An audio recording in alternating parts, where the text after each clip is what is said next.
Milé posluchačky a milí poslucháči, v tejto chvíli vás vítam na frekvenciách Rádia 7. Počúvate reláciu Pohodička a od mikrofónu vás zdraví Dávid. Tu oproti mne sú moje dve kolegyne, Lenka a Kika. Ahojte. Ahoj Dávid, zdravím vás. A ja vás zdravím, ahojte. Veľmi sa teším na dnešnú tému a verím v to, že aj tí z vás, ktorí ste smední, pretože budete napojení. Dnešná téma sa nesie v takých dvoch slovách: živá voda. A vlastne týka sa Biblie a toho, čo je zapísané v Jánovi 4. kapitole od 13. po 15. verš, kde je napísané: Ježiš riekol, každý, kto pije z tejto vody, bude zase žízniť. Kto by však pil z vody, ktorú mu ja dám, nebude žízniť na veky, ale voda, ktorú mu ja dám, bude v ňom prameňom vody prúdiacej k večnému životu. Milí priatelia a poslucháči,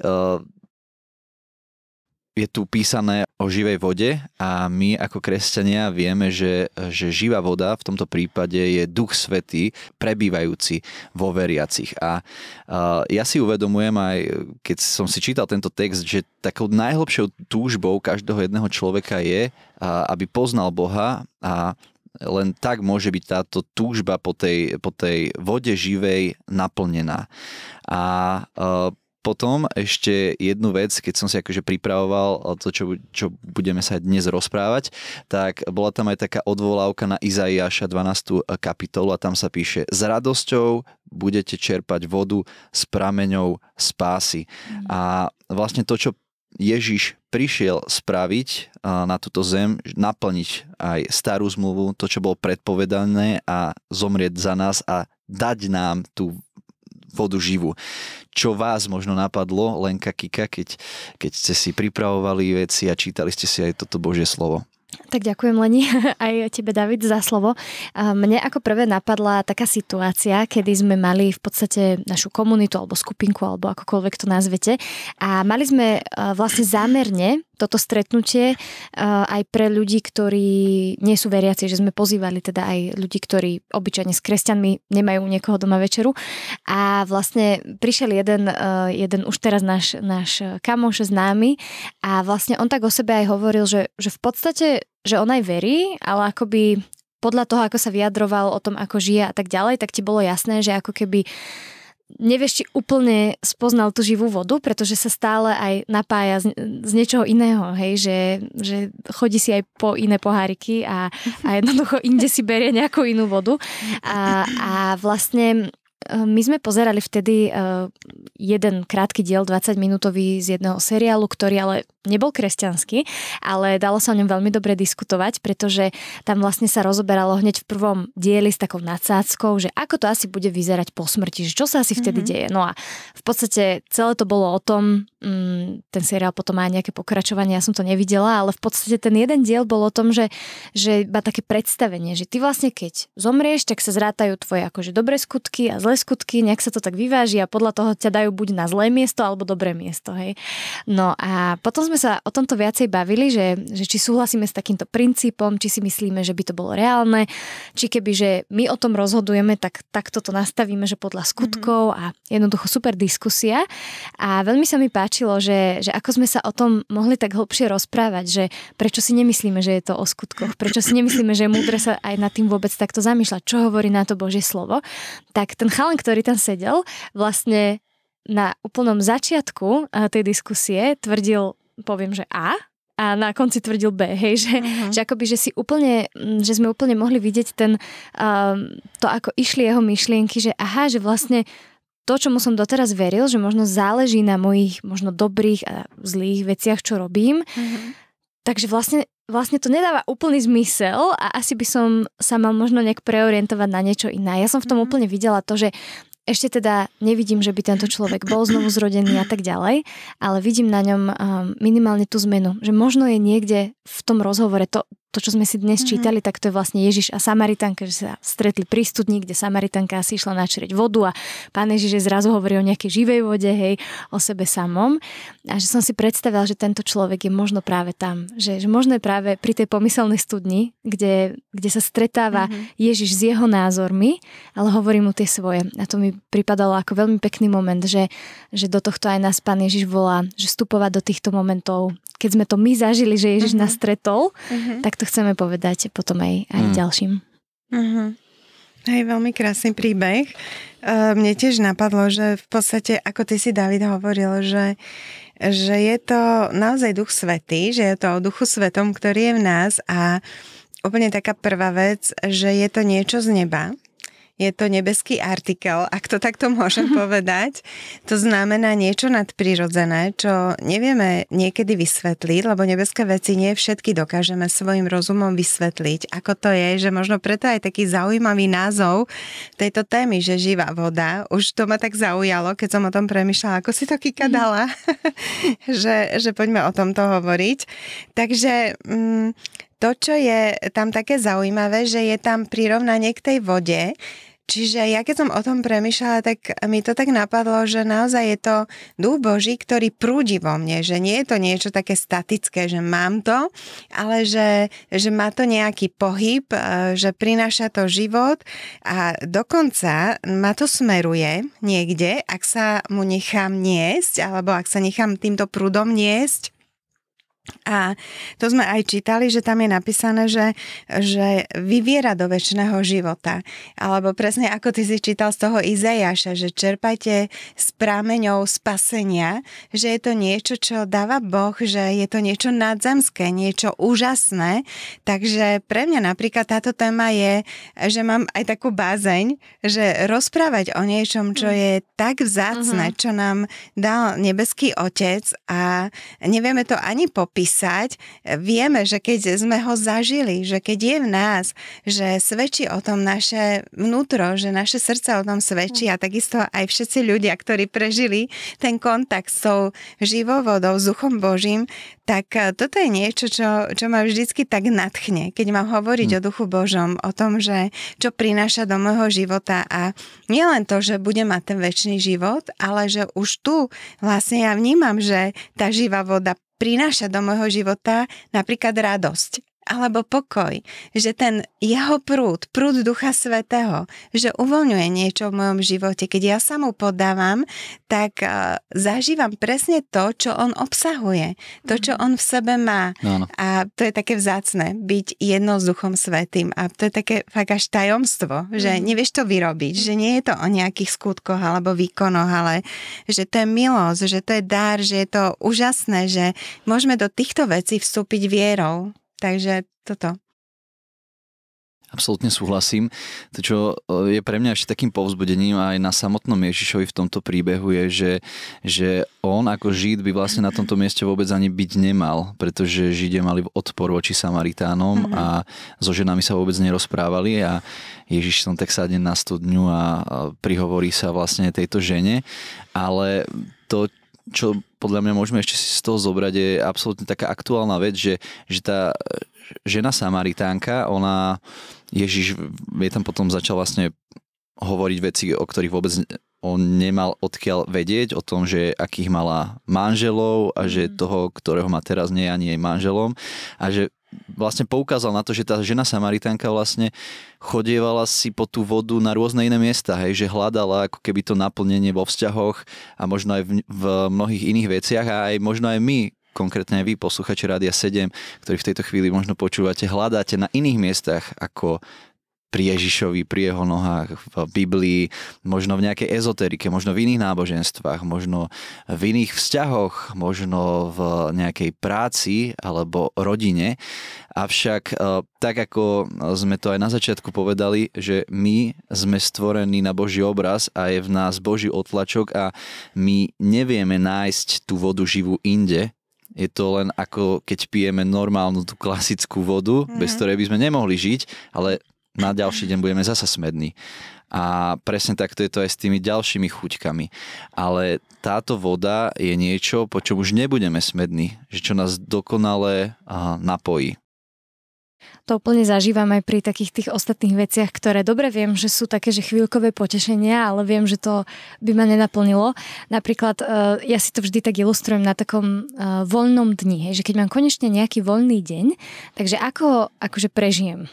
A keď sa veľmi sústredím a som veľmi disciplinovaná, tak teda človek by povedal, že áno, tak hneď začnem deň chválou a proste nerobím nič iné, telefón ani neviem, že existuje a že všetko ako pravý kresťan, 4 hodiny mám stíšenie a tak ďalej. A to by som samozrejme, akože v ideálnom prípade by som toto chcela presne zažiť. No ale ak sa mám priznať, tak to je realita. Realita je taká, že ak mám takýto voľný deň pred sebou, tak, alebo viem, že niekoľko hodín som doma a nemusím nič riešiť, tak ja vždy najprv jednoducho musím okúsiť to, že to, že som dlho na Instagrame a pozerám si nejaké videá, ma predsa len nenasytí. Kto by to bol povedal?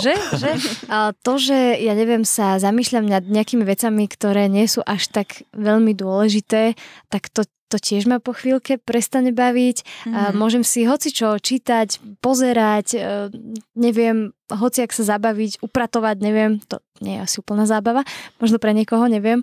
A pre mňa niekedy, hej, to upratovanie, ale jednoducho môžem zahltiť svoju myseľ čímkoľvek a vždy to ako príde do toho bodu, kedy to púšťam z rúk a som taká, že pane, prepáč, že som musela prísť proste do tohto bodu, kedy sa cítim úplne vygumovane, kedy sa cítim, že OK, už som vyčerpala asi, že všetky možnosti, ktoré ma zasytili alebo teda napojili v tomto prípade, na úplne, že chvíľku a že zase len musím ako keby prísť na to dno, kedy som ešte smednejšia jak na začiatku a prísť, že prepáč, pane, celý čas aj tak viem, že chcem byť s tebou naplno a že to je to, po čom aj tak môj duch úplne, že túži a potom už keď mám to stíšenie, že sa modlím a modlím sa za ľudí, konečne si otvorím ten veľký zoznam ľudí, na ktorých chcem často myslieť, zapisujem si, píšem si myšlienky do denníku, ktoré mi Boh dáva, alebo čo s ním prežívam, píšem možno niekedy aj ako modlitbu si to zapíšem, čítam si Božie slovo, z toho si vypisujem veci, možno sa učím niečo naspamäť, možno sa snažím zložiť nejakú chválu a tak ďalej, tak tu už akoby ja začínam vtedy až akoby žiť a rozkvitať a že už to nie je len taký nejaký rybníček, ktorý je tam stojatá voda a musí prísť nejaký super zážitok do tvojho života, aby sa to na chvíľku rozvírilo, ale že už naozaj cítim, že ako keď vypustíš vaňu, vieš, že zrazu to prúdi, nestojí to a že tvoj život ide, lebo si s tým, ktorý je životom sám, tak hej. Toľko z môjho úprimného trávenia času.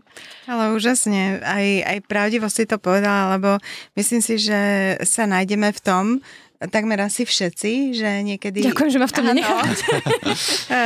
Ťa vie strhnúť kadečo, hej, že ja napríklad zase mám také, že si poviem, že len idem rýchle naložiť do pračky, lenže potom ešte vidím, všimneš že všimnem si ďalšie, že idem zobrať nejaké prádlo, ja neviem, že čo si tiež manžel nedá ho do koša na špinavé prádlo a potom v tej izbe nájdem ešte nejaké ďalšie veci, si hovorím, musím sa tam vrátiť, ale tiež mám niekde tak vzadu, že áno, že musím si sadnúť, ale to je hej tiež v tých dňoch, kedy dajme tomu, že je sobota a mám taký čas, ináč mne veľmi pomáha, keď presne mám ten program, tak to ma vedie do takej disciplíny aj v tomto, že... Že vieš si dať presne akože čas, kedy každý deň, kedy máš to stíšenie, že to ťa podrží. Áno, to ma podrží.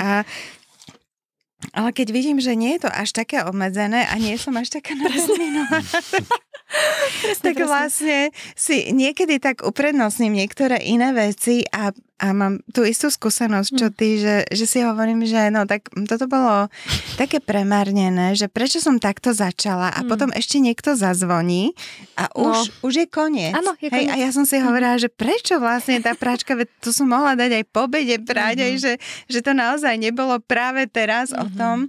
A fakt je to, čo ty si hovorila, Kristinka, že to aj ja mám vo svojom živote, že keď sa napojím na tú živú vodu a neuprednostním niečo úplne iné predtým, že tiež zažívam takú jednak radosť toho, ale tú Božiu prítomnosť, ktorá viem, že akoby Boh mi dáva takú milosť, že vieš čo, môžeš sa ku mne pridať, pôjdeme spolu a všetky tie veci, ktoré sú predo mnou, že jednoducho viem, že Boh tam je. Hej, a úplne inak si to uvedomujem, ako keď teda napríklad nemám ten čas s pánom a poviem si, veď večer budem mať taký dobrý čas, a manžel je preč, budem si čítať a vlastne, hej, že... A už si unavená večer zrazu. A zase príde iný program. Áno, presne. Takže stojí to za to. Mať ten čas proste a naplniť sa a neostať smedný. Je skvelé, že sa v tom celom môžeme spoľahnúť aj na Pána Ježiša, na Pána Boha, že tá voda nevyviera z nás, ale z Neho. Presne. Čiže nie je to o nás, ale je to o ňom a to nás môže tak povzbudiť. My sa budeme naďalej rozprávať o téme s názvom Živá voda, ale až po malej prestávke. Zostaňte s nami. Ak vám v tejto chvíli nehovorí nič pojem živá voda, to znamená, že ste si nás naladili asi v tejto chvíli, počúvate reláciu Pohodička, dnes v štúdiu som s Lenkou a Kikou, moje meno je Dávid a rozprávame sa teda o texte z Jánovho evanjelia zo 4. kapitoly, kde sa Ježiš rozpráva so Samaritánkou a hovorí jej o vode živej. Inak povedané, my sme sa už o tom dnes trošku rozprávali, že to je vlastne Duch Svätý, je tá živá voda, po ktorej už nebudeme nikdy žízniť.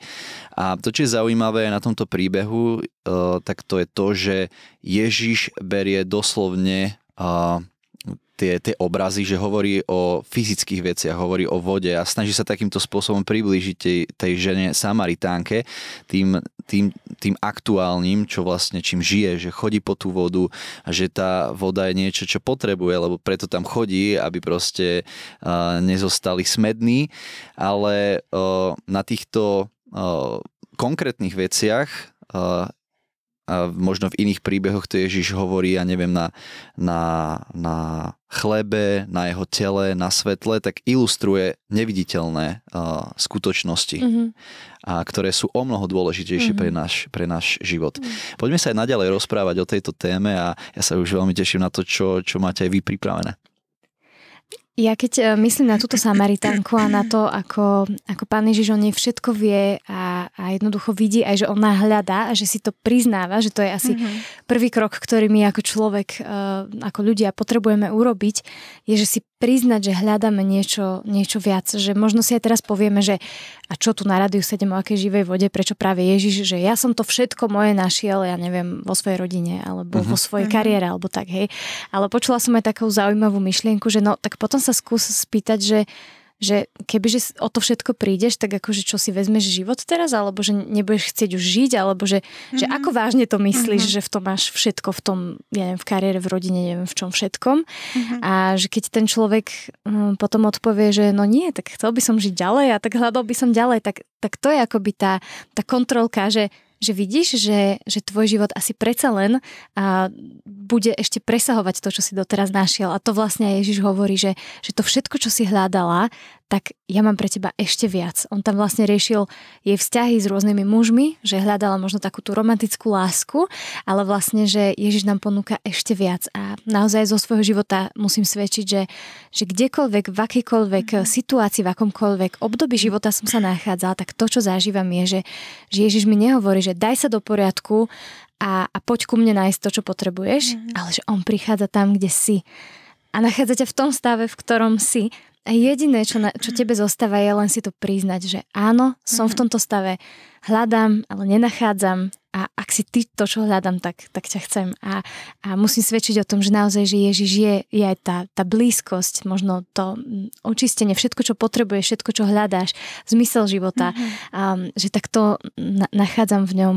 A často si uvedomujem, že keď som bola napríklad smutná a ja neviem, často keď sa v živote stalo niečo zlé, alebo jednoducho to je jedno, aké vážne to bolo, jednoducho v smutku si často uvedomujem, že Ježiš prichádza za mnou a že smúti so mnou a že pomaličky ma dvíha a pomaličky to so mnou celé prežije a ide potom ďalej, že nečaká ako nejaký Boh, ktorý, ja neviem, sa nado mnou nejak vystatuje a hovorí, že počúvaj ma, utri si slzy, toto musíme dať do poriadku, my sa ideme radovať a tak, ale že on prichádza za tebou, stretávaš ho tam, kde si a to je pre mňa naozaj také vzácne na ňom. Mne napadol jeden príbeh z môjho života, keď som žila na Liptove a tam som sa poznala s jednou ženou a ona bola veriaca a raz pri jednom stretnutí mi hovorila, že vieš čo, že mohla by si ísť navštíviť moju sesternicu. Že ona je taká, popísala mi, kde býva, v takom nejakom jednoizbovom byte a vlastne, že nevie tak proste akoby čo so svojím životom, že má taký zmetok. Tak to mi napadlo, keď hovoríš aj tieto veci, že naozaj ľudia môžu mať čokoľvek v živote, ale ona tak ju presne opísala ako človeka, ktorý napriek tým všetkým veciam, čo mala nejak v živote, tak mala taký zmetok zo svojho života. No a ja teda tak som si hovorila, že no dobre, tak môžem ju ísť navštíviť. No a teda išla som k nej, ona mi dohodla tú návštevu, ona mimochodom bola vydatá, čiže v tom byte bývali aj so svojím manželom. Ale teda ja som sa stretla len s ňou vtedy, v tom čase. No a tak sme sa začali rozprávať a presne sme sa začali rozprávať o živote. A ona sa ma pýtala na môj život, že ako ja žijem. A tak ja som jej začala hovoriť o tom, že z jakej rodiny som, ako som prijala Pána Ježiša, čo on pre mňa znamená. A keď som prišla vlastne na tú duchovnú tému, tak hneď mi povedala, že vieš čo, že veď aj ja som veriaca. A ja, že áno, že super, že tak teda máme spoločnú tému asi.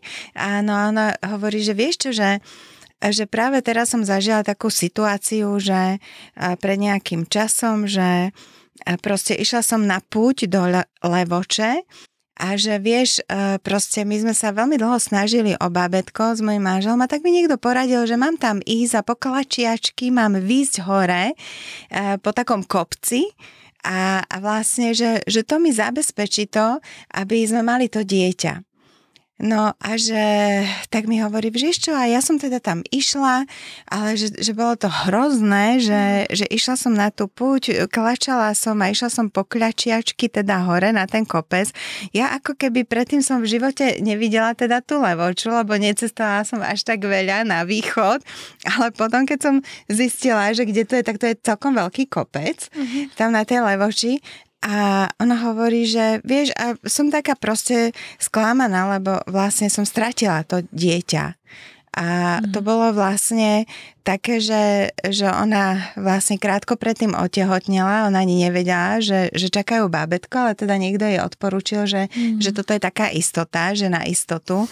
A vlastne tak úplne sa nám zrazu preťali také duchovné veci a presne som mala možnosť jej hovoriť o tých skutkoch v porovnaní s tým, čo nám dáva Pán Ježiš zadarmo. Presne tak, ako to povedal tejto žene, že ja ti dám zadarmo tú živú vodu a ja som videla, že ona bola totálne smedný človek. A začala som jej hovoriť o Pánu Ježišovi, ktorý dáva veci zadarmo, že to nie sú skutky a že verím proste, že presne on prichádza k nej aj v tej jej bolesti, čo prežíva, ako túžiaca žena, ale že on chce vyriešiť to jej srdce a dať jej taký vnútorný pokoj, stabilitu a skrátim tento príbeh. Boh sa dotýkal tejto ženy a ona mi hovorí na konci tejto návštevy, že vieš čo, že mohli by sme sa ešte niekedy stretnúť a že jasné, že môžeme a tak sme sa dohodli, až napokon prerastli tie naše návštevy a stretávania na pravidelné stretávania. Ona prijala Pána Ježiša a vlastne zakrátko na to prijal Pána Ježiša jej manžel. A narodila sa im dcérka. Proste a naozaj z takého, a oni aj v tom jednom izbovom bytiku mali taký zmetok, taký chaos, aj s tým nábytkom, aj s vecami a úplne pre mňa to bolo také veľmi silné, že potom, keď už som ich poznala roky, oni si kúpili krásny dom, nádhernú záhradu si urobili, že Pán Boh taký úžasný poriadok vniesol do ich života a vyriešil aj teda taký ten ich vnútorný chaos, ktorý sa prejavil potom aj takým vonkajším poriadkom a sporiadaným životom. A ja som si uvedomila, že tá živá voda nielen nás samých premení, ale premení aj naše okolie, aj ľudí, ktorí sú okolo nás a že toto je Božia moc, že to je niečo, čo my nevieme vyrobiť. Nie je to o skutkoch, nie je to o našom výkone, ale o tom, že Boh nás úplne premení presne tak, jak tú Samaritánku. A oni videli, že sa stretla s Ježišom, pretože ten jej prejav bol úplne iný a tí ľudia vyšli za ním. a bolo to silné a presne toto bol príbeh, čo ja som mohla zažiť s touto ženou. A pre mňa bolo veľkým povzbudením a úžasné, že Boh má moc proste vstúpiť do akejkoľvek situácie.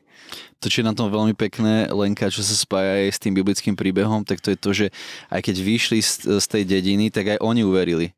Hej, že vlastne na popud tej ženy, čiže to bolo krásne, že ty si v tom príbehu hovorila tej žene, ale potom jej muž. A kto vie, kto ďalší, to už Pán Boh. To je zmenená rodina, to, že potom sa im narodilo toto babetko, ktoré sa roky predtým usilovali, než ja som sa teda s nimi stretla, hej, že to je úžasné. Podľa mňa akože také náročné pre dnešnú podľa mňa spoločnosť je, že pozerať sa na tú živú vodu ako niečo, čo už nemôžeme k tomu nič pridať. Hej, že my sa snažíme možno veľakrát rôznymi skutkami a je to v podstate taká doba, kedy konzum, hej, že ja si spomínam na to, že kedysi dávno som sa veľmi tešil na jednu hračku a ja som nemohol spávať, som bol vo vytržení, len aby som ju konečne mal a keď som ju dostal, tak mi to vydržalo týždeň a potom som bol opäť taký, že ja chcem niečo inú iné. hračku. A podľa mňa to je akože len akože symbol toho, že my neustále hľadáme nové veci, ktoré nás ako keby nejakým spôsobom zamestnajú našu myseľ, naše srdce, ale je to len taká chvíľková náplasť. Možno ste to zažili niekedy, že ste si dali takú tú náplasť, ktorá sa vám odlepila alebo už prestala lepiť a že presne takéto lacné náplaste na naše rany, ktoré potrebuje liečiť náš stvoriteľ a tomuto potrebujeme podľa mňa aj uveriť, že tá živá voda, Duch Svätý, že my naozaj môžeme mu uveriť, my naozaj ho môžeme mať, naozaj môžeme mať tú živú vodu, že to nie je len nejaká rozprávka. A to bolo veľmi aj krásne, Lenka, čo si ty hovorila, že vyslovene si mohla svedčiť alebo hovoriť o tom, že nie takto, ale v Biblii sa píše niečo úplne iné.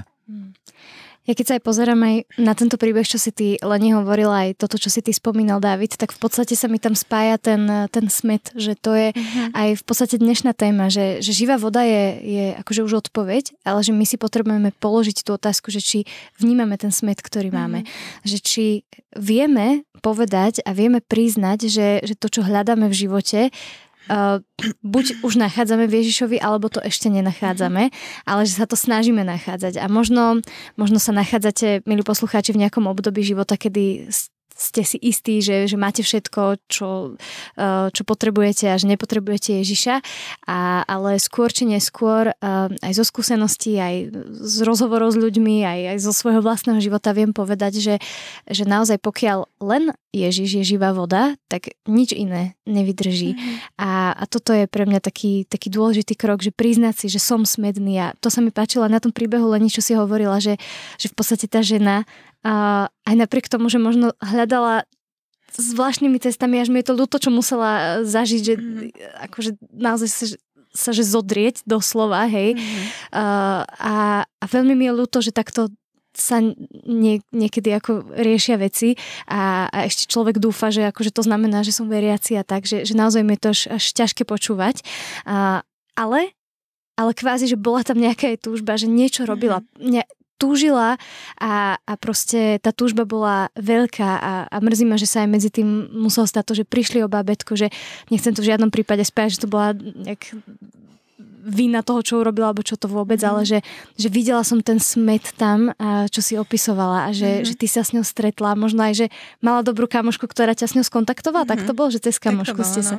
Tak to je niečo veľmi, veľmi vzácne, že možno aj ja si z toho beriem aj pre seba, že keď už my sme veriaci a možno aj vy, milí poslucháči, ak poznáme už Pána Ježiša, tak buďme tí dobrí kamoši, čo privedú ľudí, čo im ukážu Pána Ježiša, čo vidia, že niekto hľadá, trápi sa, aj smedný, ale nevie, čo s tým je zamotaný, tak buďme my tými, ktorí vedia im pomôcť. To sa mi veľmi páči, Kika, čo hovoríš, pretože vidíme v supermarkete nejaké dobré maslo alebo proste nejaký humus a hneď každému o tom hovoríme.